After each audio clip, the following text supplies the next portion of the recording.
আমার 6th ইয়ার anniversary. কিছু ভালোবাসা, কিছু কষ্ট, কিছু স্মৃতি, কিছু দুঃখ আর কিছু অভিমান নিয়ে কেটে গেল আমাদের 6টি বছর। যদি বলতে চাই 6 বছর আগে শুরুটা কেমন হয়েছিল, তাহলে কথা হবে একদমই অন্যরকম। ভেবেছিলাম গল্পটা শেয়ার করব আমাদের 10th ইয়ার অ্যানিভার্সারিতে, বাট যেহেতু আমি একটু এগিয়ে আছি সব কিছুতে, তাই ভাবলাম কিছু কিছু গল্প তো শেয়ার করাই যায়, তাই না?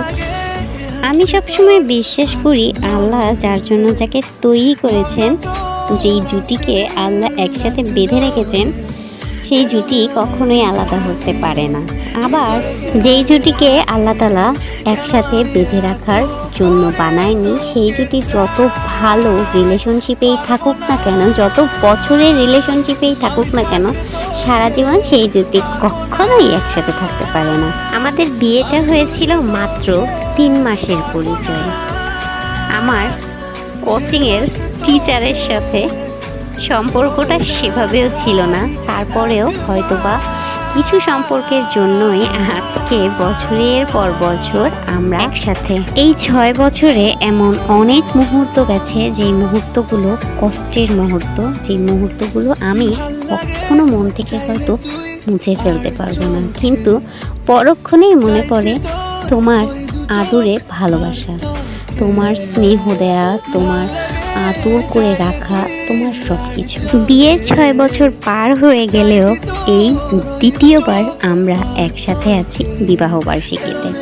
তাই তোমাকে বারবার একটা কথাই বলতে চাই, শত অভিমানের মাঝেও আমি তোমাকে অনেক বেশি ভালোবাসি। আমাকে যেমন তুমি সব সময় সব কিছু থেকে খুব সুন্দরভাবে আগলে রাখো, তেমনভাবে আমি চাই তুমি সারা জীবন আমাকে ঠিক এভাবেই আগলে রাখো, যতদিন আমি বেঁচে থাকি। ওই যে প্রথমেই যে বলেছিলাম আল্লাহ তাআলা সব কিছু বুঝে শুনেই লাইফ পার্টনার তৈরি করে, ঠিক এটাই সত্য কথা।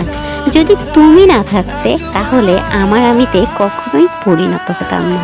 যদি তুমি না থাকতে, তাহলে আমি বুঝতাম না জীবনের মানে। শত অভিমান, শত ঝগড়াঝাটির পরেও যখন তুমি আমার সামনে এসে নিজে থেকে নত হও, তুমি দোষ না করলেও নিজে থেকে বলো দোষটা তোমারই ছিল, তখন সেই মুহূর্তটা আমার কাছে যে কতটা দামি সেটা আমি জানি। হয়তো বা এমনভাবে কেউ আমাকে বলতো না, আর আল্লাহ তাআলা হয়তো বা এই জন্যই তোমাকে আমার কাছে পাঠিয়ে দিয়েছে, তাই না? আমি কখনোই বলতে পারতাম না তুমি আমার জন্য কতটা লাকি, তুমি আমার জীবনের জন্য কতটা গুরুত্বপূর্ণ।